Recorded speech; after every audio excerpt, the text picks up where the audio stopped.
देसी मुर्गी पालन के लिए सबसे पहले तो क्या है कि किसान भाइयों को चयन करना है कि देसी मुर्गी पालन में कौन सी प्रजाति रखनी है जी। किसान भाइयों, मुर्गी पालन के लिए हमारे उत्तर प्रदेश में एक संस्थान है CARI central avian research institute, कहें तो राष्ट्रीय पक्षी अनुसंधान संस्थान। वहाँ पर क्रॉस ब्रीड, बहुत अच्छी ब्रीड उपलब्ध है। जैसे आप ये देखिए, हमारे यहाँ जैसे पूरा ये शेड लगा हुआ है, ये जो ऊंचाई है लगभग जो है 8 फीट तक रखनी चाहिए। 8 फीट से कम इसकी ऊंचाई नहीं रखनी है, क्योंकि जो देसी पक्षी हैं अगर 8 फीट से कम अगर ऊंचाई होती है तो इसे ये क्रॉस कर जाते हैं। तो कोशिश बाहर निकल जाते हैं। हाँ, कोशिश करें, अगर ऐसा सिस्टम बना सकते हैं तो बहुत अच्छा है, अगर नहीं। नमस्कार साथियों, मैं प्रवीण प्रताप सिंह आपका एक बार फिर से स्वागत करता हूं एग्रीकल्चर चौपाल पर। और आज इस समय मैं आगरा में कृषि विज्ञान केंद्र आगरा पर हूं और आप यहां पर काफ़ी सारी ये देसी मुर्गियां देख पाओगे। तो आज मैं आया हूं यहां पे जानने के लिए कि देसी मुर्गियों का किस तरह से हमारे किसान भाई पालन कर सकते हैं, क्या ध्यान देने योग्य बातें हैं देसी मुर्गी का पालन करते समय, किस तरह से देसी मुर्गी का पालन करके जो हमारे किसान हैं अतिरिक्त आय का साधन देसी मुर्गी को बना सकते हैं। तो इसके लिए मेरे साथ में कृषि विज्ञान केंद्र पशुपालन एवं डेयरी विभाग से डॉक्टर धर्मेंद्र सिंह जी होंगे। उनसे जानकारी करेंगे इस विषय में कि कैसे मुर्गी पालन की हम शुरुआत कर सकते हैं।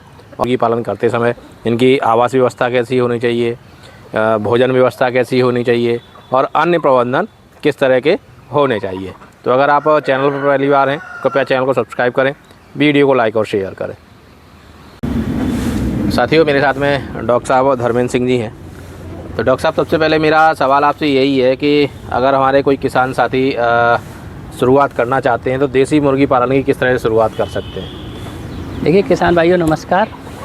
देसी मुर्गी पालन के लिए सबसे पहले तो क्या है कि किसान भाइयों को चयन करना है कि देसी मुर्गी पालन में कौन सी प्रजाति रखनी है। अधिक अंडे देने वाली प्रजाति रखनी है या फिर देसी मुर्गी पालन जो है चिकन के लिए करना है, मांस उत्पादन के लिए करना है। तो सबसे पहले तो किसान को ये डिसाइड करना है। तो डॉक्टर साहब, पहला तो आपने ये सुझाव दिया हमारे किसान साथियों को कि भाई पहले तो ये चयन करें कि वो अंडे उत्पादन के लिए मुर्गी का पालन करना चाहते हैं या फिर मतलब मीट में या चिकन में या मांस में उसके लिए करना चाहते हैं। तो इनमें अंडे के लिए करना चाहें तो कौन सी प्रजाति का करें या मांस के लिए करना चाहें तो कौन सी प्रजाति का पालन करें?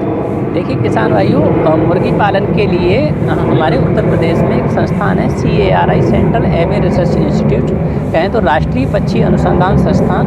वहाँ पर क्रॉस ब्रीड, बहुत अच्छी ब्रीड उपलब्ध है। जैसे कि आप ये देख रहे हैं वीडियो के माध्यम से, ये कैरी निर्भीक प्रजाति है, उधर हमारी एक कैरी श्यामा प्रजाति भी है और ये कड़कनाथ प्रजाति भी है। अब इनकी सबकी अलग अलग विशेषता है। देसी मुर्गी पालन में सोनाली है, बहुत अच्छे अंडे देती है। कैरी प्रिया है, कैरी निर्भीक है, कैरी श्यामा है। और अगर मांस उत्पादन के लिए एक प्रजाति कैरी धनराजा करके प्रजाति है, उनका चयन करके किसान भाई इन्हें पाल सकते हैं। हमारा हो गया कि भाई हमें अब अंडे के लिए चाहिए या मांस के लिए चाहिए, उस हिसाब से हमारी प्रजातियों का चयन हो गया जी।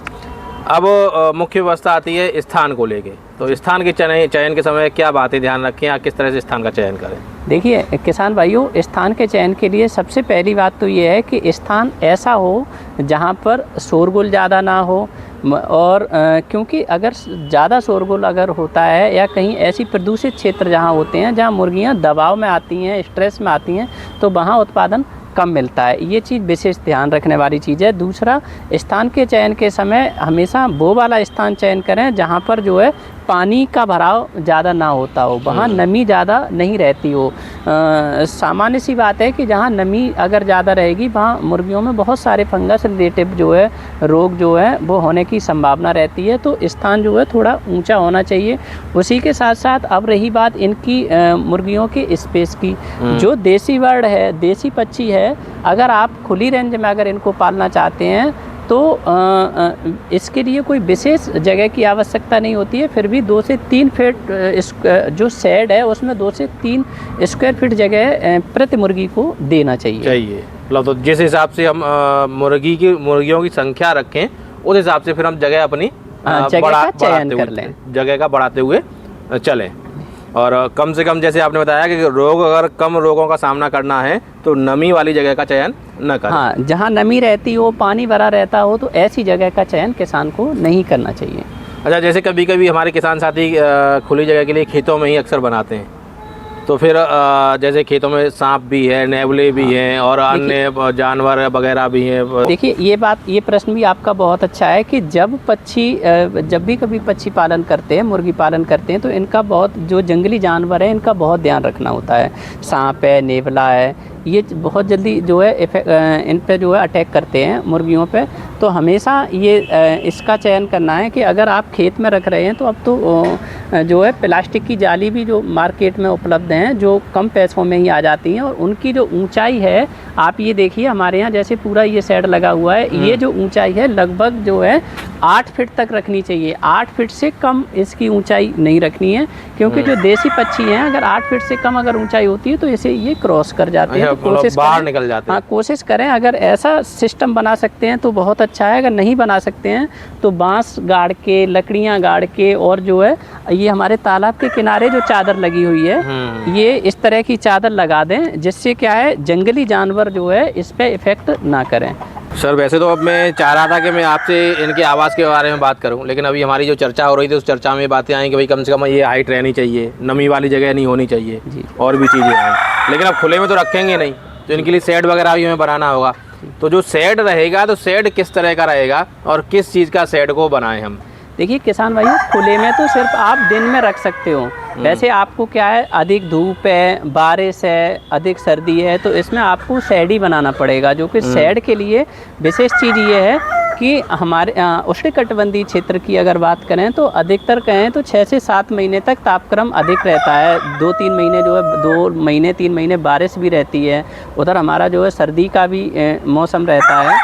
तो ऐसी व्यवस्थाएं करना चाहिए, क्योंकि पक्षी ना तो ज़्यादा गर्मी सहन करता है और ना पक्षी ज़्यादा सर्दी सहन करता है। बिल्कुल। तो इसका जो शेड बनाएं, तो शेड के लिए कोशिश ये करें जो ज़मीन से लगभग 3 मीटर ऊंची तक इसका जो है हाइट होना चाहिए। शेड पे जो चादर रखनी चाहिए वो इस तरह की सीमेंट की चादर रखना चाहिए, क्योंकि ये ज़्यादा जल्दी गर्म भी नहीं होती है और ज़्यादा सर्दियों में ठंडी भी नहीं होती है। अच्छा, जैसे जहाँ पे थोड़ा ग्रामीण अंचल है, ग्रामीण एरिया है, वहाँ जैसे झोपड़ी बनाते हैं, तो क्या हम फूस की छप्पर वगैरह, झोपड़ी वगैरह भी डाल सकते हैं ऊपर से, क्योंकि वो उसमें तापक्रम चाहे सर्दी हो चाहे गर्मी हो काफ़ी मेंटेन रहता है। वैसे तो अगर देखा जाए तो फूस वाला इनके लिए बहुत अच्छा है, लेकिन उसमें फूस में क्या है, थोड़ा ये व्यवस्थाएं किसान को ये देखना पड़ता है, कहीं कोई ऐसी अनहोनी ना हो जाए, कहीं आग लगना संबंधित। और जैसे अगर हम जैसे वैसे फूस का सबसे अच्छा है। अगर इस तरह की चादर भी डालते हैं तो जब अधिक तापक्रम होता है तब उसे ढक दीजिएगा फूस से। बाजरा की जो कड़वी है, ज्वार की ठटेरी है, इससे जब जो है टेम्परेचर ऊपर जाए या फिर नीचे आए, चाहे सर्दी ज़्यादा बढ़े चाहे गर्मी ज़्यादा बढ़े, उस समय इसके ऊपर से डाल सकते हैं। इसके ऊपर से डाल सकते हैं। तो ये तो सर आवास तक की बात हमारी हो गई। अब आती है इनकी, जैसे अभी ये यहाँ पे दाना चुग रहे हैं, दाना खा रहे हैं, तो इनका आहार प्रबंधन कैसे करें जिससे जो हमारा पक्षी है वह पूर्ण रूप में स्वस्थ रहे, कम से कम रोग आएँ। अगर मांस के लिए कर रहे हैं तो अच्छा भोजन मिले, अंडे के लिए कर रहे हैं तो ज़्यादा से ज़्यादा अंडे मिले, तो ऐसे क्या इनका आहार प्रबंधन किस तरह से करें? देखिए किसान भाइयों, पोल्ट्री व्यवसाय एक जो डिपेंड है वो अधिक प्रोटीनस व्यवसाय है, कहें तो प्रोटीनस फीड है पोल्ट्री। तो इसलिए अगर आप इन्हें अधिक प्रोटीन वाला अगर दाना देते हैं, कहें तो 18 से 24% वाला अगर प्रोटीन का अगर इन्हें दाना देते हैं तो इनकी वृद्धि अधिक देखने को मिलती है। जब किसान भाई चूजे लेके आते हैं तो कुछ दिन तक प्री स्टार्टर देते हैं, जिसमें 22 से 24% तक जो है प्रोटीन होती है। उसके बाद में क्या है, उसमें फिनिशर देते हैं जिसमें लगभग 18% तक प्रोटीन होती है। उसी के साथ जो इनका आहार है, जैसे ही जब पक्षी लगभग में 2 से 2.5 महीने का जब पक्षी हो जाता है, उसके बाद में आप जो है, आप ये देख रहे हो, खड़े दाने को आप देते रहिएगा। बिल्कुल सिंपल, आप बाजरा खिलाइए, आप जो है मक्का दली हुई मक्का खिलाइए, इनके लिए बहुत अच्छा है। हमेशा एक चीज़ ध्यान रखिएगा, जो हमारा जो देसी पक्षी है, देसी पक्षी लगभग 1 किलो का वजन मेंटेन करने में समथिंग 300 से 3 किलोग्राम से लेकर 3 किलो 200 ग्राम से लेकर के लगभग 3.5 किलोग्राम तक जो है दाना खाता है। भाई जो ब्रॉयलर पक्षी है वो लगभग 3 किलोग्राम 3 किलोग्राम तक दाना जो है खाता है, लेकिन ये डिपेंड करता है कि अगर आप जो फीड दे रहे हैं उसमें प्रोटीन का परसेंट कैसा है। आप देसी फीड बनाने के लिए क्या है, प्रोटीन का परसेंट बढ़ाने के लिए सोयाबीन की खल है, सरसों की खल है, और जो है इन चीज़ों को इस्तेमाल करके किसान भाई अपने घरों पर भी दाना को जो है तैयार करके और इन पक्षियों को खिला सकते हैं। मतलब बाहर से बहुत ज़्यादा किसान भाइयों को खर्च करने की आवश्यकता नहीं है। जो अपनी खुद की उनकी फसलें होती हैं उनके माध्यम से ही उन्हें उच्च प्रोटीन वाला इनको आहार दे सकते हैं। देखिए एक चीज़ और है कि बहुत सारे किसान भाई ऐसे भी होंगे जो 10-20 मुर्गियों को रखना चाहते हैं ना, तो 10-20 मुर्गियों को अगर वो रखना चाहते हैं तो उन्हें कोई विशेष प्रकार के फीड की आवश्यकता नहीं है। वो घर के बचे हुए सब्जियों के छिलके हैं और जो है घर के आसपास पड़े हुए अनाज के दाने हैं, पशुओं के पास पड़े हुए जो अनाज हैं, दाना दलिया है, उन चीज़ों से ही अपना पेट भर लेते हैं। तो उनको लिए कोई अलग से कोई फीड की आवश्यकता नहीं होती है। अगर ब्रॉयलर का अगर किसान को अगर ब्रॉयलर उत्पादन अगर करना है तो उसके लिए फिर आप उसको प्रॉपर तौर से फीड देना ही उचित होता है, क्योंकि जितना अच्छा अगर आप उनको फीड देंगे उतना अच्छा ही उनसे जो है उत्पादन मिलेगा किसान को।